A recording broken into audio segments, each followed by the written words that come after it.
Kyrie, we talked to Luca earlier about your performance in the fourth quarter. He said you were born for these moments, called you Mr. Fourth Quarter.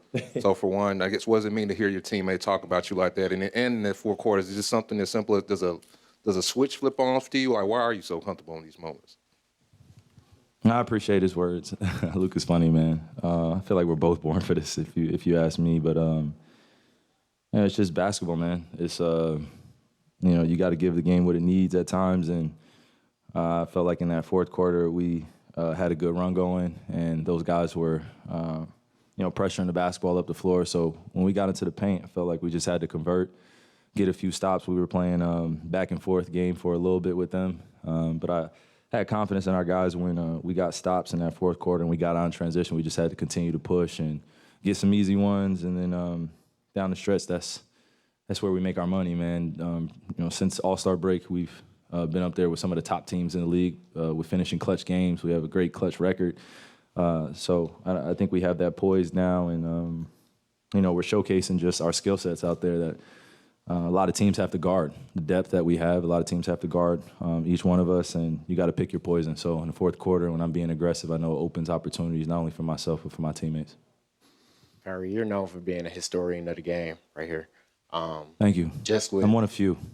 I'm one of the few that are actually a historian of the game in my age. Yeah, go ahead. With teams being 154-0, undefeated when they go up 3-0, just what's the significance of that stat, and how does that feel just being 3-0 in this position right now? It means absolutely nothing right now.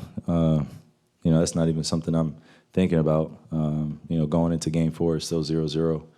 And that's the type of motivation and mentality we have in that locker room. It's not just me. We feel like the job isn't finished, and we're going against one of the greatest teams in the world.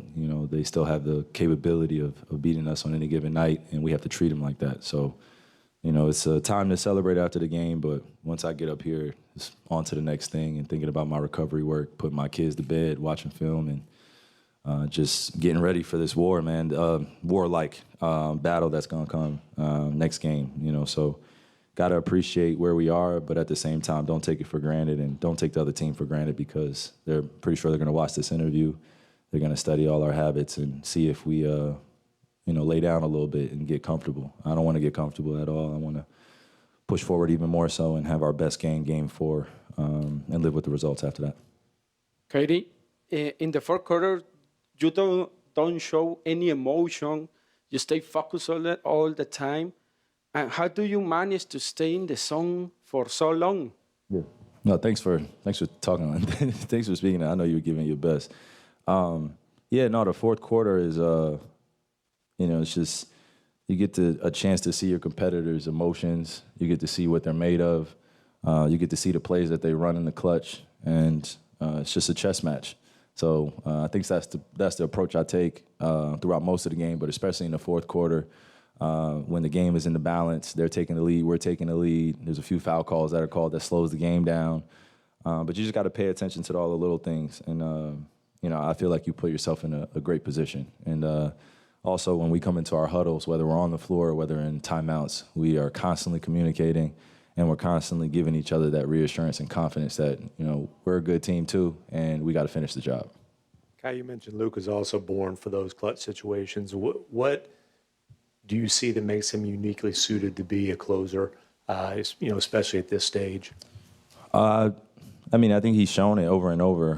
Whether he's made them or missed them, he's taken them, and that's the confidence you need to have, especially in those clutch situations. You got to have that confidence, and you can't be thinking about anything else other than your mechanics and your fundamentals, and putting us up ahead to give us that separation, to give us that peace of mind. When he's getting it going and he's making threes, or he's driving to the basket and he's getting to the free throw line, and it creates opportunities for all of us. And when he gets it out in transition and he starts going, and we see Luka get up, down, and get into his Luka sprint, that makes a big deal for us, and it makes a big difference for us, and makes my job a lot easier, especially when I'm coming in transition and those guys are a little tired. So, again, we don't play your turn, my turn, but when we get those opportunities to push in transition, or get Luka ISO on the wing or at the top of the key, it's our time to take advantage of it. Kyrie over here. Y'all have gone up against, two of the top 3 seeds in this playoffs. You guys look like you're the favorite, though, like the way you're playing, just so much confidence. What goes into that mentality? Well, What exactly are you? Just a confident mentality despite being an underdog in a lot of the series that you've played.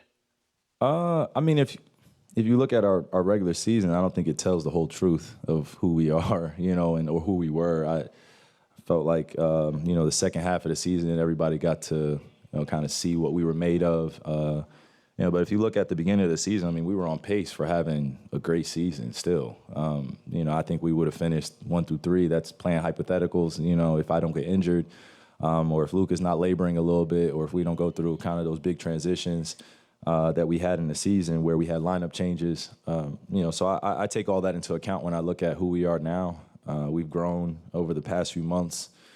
This has been a journey for us, and I like to think that being in 5th took some pressure off of us coming into this postseason. Everybody was looking at the top 3 seeds, so I felt like we snuck in there a little bit and surprised a few teams. But the guys in the locker room have always had that utmost confidence in one another, and when we started getting into some tough games and we were able to battle it out and come out with some wins, I think that really sparked a new confidence for us. Guys making tough shots towards the end.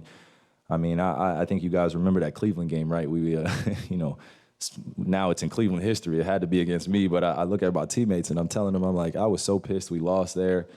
And but I want them to remember that, what that felt like, where we took our foot off the gas pedal a little bit, and then Max Strus hits a 59-footer, breaks our heart, then we go and lose in Indiana. So some of those moments, I think, that could have broken our team really made us who we are, and I'm grateful for these guys just continuing to battle and our coaching staff getting us prepared and upper management doing a great job just feeding us confidence. So it's a full team effort. Kyrie, hi. You've been in the game quite a while. You've been around great players, great teams, and just at this point in your career, your kids? Yeah, go ahead. Are they good? Yeah, they're good. Okay. At this point in your career and just honestly in your life, what do the Dallas Mavericks mean to you, from the coaching staff to the guys that you get to call teammates? I feel like it's a great chapter that's being written right now. I'm enjoying every step of the way. I'm not taking anything for granted. I'm enjoying the hot weather right now. I'm enjoying the Dallas community and the fans here. And, we talked about this early in the season, just how much I felt embraced. But I think it's going a little deeper than that. It's really helped me grow as a human being and find my peace out here. It's good to breathe fresh air, get outside. It's seasonal depression is real when you're growing up north. I spent 12 years in the Eastern Conference, in 3 cold cities that deal with 4 seasons. So you come out here and you're able to get outside and ground yourself a little bit more and spend some time with your family, watch your kids run outside, and wife's happy. They know what they say about a happy wife. Happy life. So I don't take those things for granted. It comes with it, and we're laughing about it. But on a serious note, I've just been able to grow and understand that all these things don't happen without a lot of the work that goes unseen. Just doing the inner work, doing the spiritual work, and enjoying the game and putting that in perspective as well. Feels good. Kyrie, over here to your right, thank you for your time this evening. We've talked to you about being a leader on this team, right? A multitude of times, so it's not a new conversation. I love it. I love it. Well, how do you navigate the complexities of being a leader? Because we know it doesn't always look the same way every day. How do you navigate knowing when to push, when to pull, and everything in between? We throw around that word leader and leadership so often, especially in this industry. I genuinely feel like, leaders are chosen sometimes, but leaders emerge out of the group too. And, when you get that role, or people start calling you a great leader or start asking you about leadership, you got to understand that when you're in that position, failure is going to be part of it. Making mistakes is going to be part of it. And, almost like embarrassment is part of it too, because sometimes you're going to get it right and sometimes you're going to get it completely wrong. So I think I've come to a place in my life where I've just accepted it. This is what comes with it. The thing that I always think about when I am leading the guys with some of the other leaders on the team is just protecting them and allowing them to fail too, and feel what pain feels like too. So I think all of these words that we're throwing out are just words, but when you're in the middle of it and you got to figure it out, and you don't have it all figured out, that's when you're made, right there. So it feels good that I have the support system, though. I'm not doing this alone. It's never a lonely job. I used to think leadership was just about me, and taking on the brunt of all the responsibility. No, that's not even close to it. You know, you got good people around, good family, good friends, and they love you unconditionally. Anything's possible in this world. Kyrie.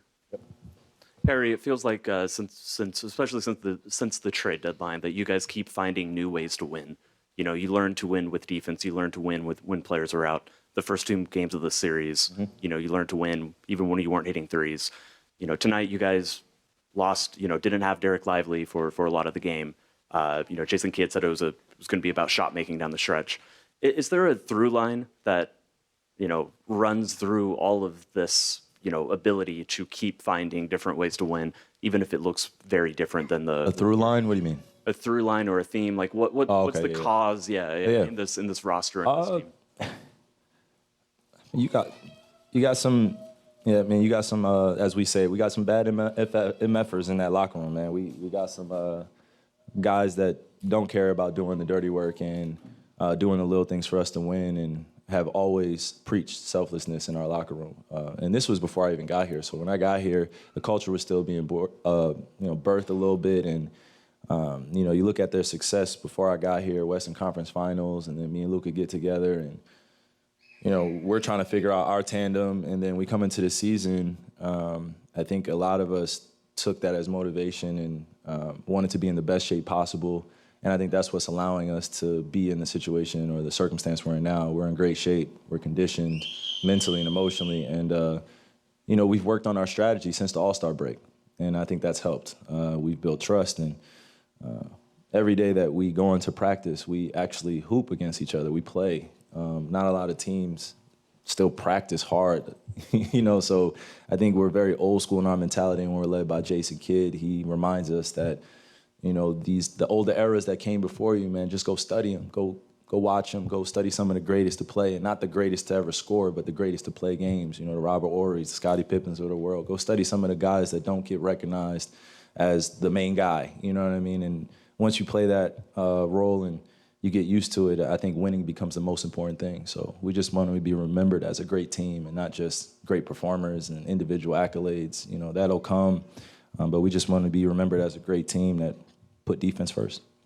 Kyrie, I was asking Jason about kind of what makes you and Luka work so well. And one of the things he said was your willingness to be kind of a second, to be a 1B on this team. Is that a role that you feel like you've always been? He said a 1B? A 1B. Okay. Well, is that a role you've always been, you know, comfortable accepting, or is experience, age, all you've gone through made fitting into this role a little bit easier? To be honest with you, I don't care. At this point in my life, being a 1A or 1B or being seen as a second option, I leave that for, you know, the words that everybody throws around. I just look at it as just winning basketball, doing the little things, what it takes, man. And, you know, ever since I was young, I've always felt like I'm one of the best in the world because I'm able to play with other great players. I don't ask for the ball, I don't demand it. I will play defense. I will do all the other things that don't show up in the stat sheet, and that's always what I've wanted to be remembered as. Everything else that people have thrown on my career has been up to them and what they've seen, and I have to take that. You know, I have to take that fair criticism. But how I feel as a person when I go out there is a confident MFer that will play with the best of the world. I don't care who's out there. It could be Wilt, MJ, Steph, Bron, you know, whatever team. And I feel like, you know, if I get a few of my friends from around the way, you know, hey, we might not have a chance that day, but, you know, I think just enjoying the game and the competition is what comes with it. So that's really what I'm getting at. It's just enjoying the competition and enjoying, you know, the failures and the success that come into. Right here, Kyrie. Last question, or another question. I appreciate it. I put my kids Oh, my bad. I apologize about that. So, of course, you're a student of the game when it comes to history. How do you just take in, you know, the accolades when people talk about you and Luka as possibly the greatest backcourt in NBA history? Thank you. Who said that? It's a lot of talk about that. It's a lot of talk that you and Luka possibly the, you know, greatest backcourt in NBA history. I mean, it doesn't mean anything if we don't win a ring together, you know, and I say that very responsibly too, you know, not saying that we aren't great now, but there are other backcourts that are more deserving right now for that recognition. And I think once we put a good run together and we could look back on it and reflect on it, then that'll be our time. But right now I want to show a lot of respect to the guys that have come before us and have actually did it. And our time will come. You know, we just got to keep putting in the work and continue to feed each other that positive affirmation and energy, and we'll go from there, man. But right now, we're just focused on enjoying the moment, enjoying how well we're playing as a team. And, you're seeing some special basketball from me and Luka, but we wouldn't be here without our teammates. So full-on team success, man. You guys get home safe. Enjoy Dallas.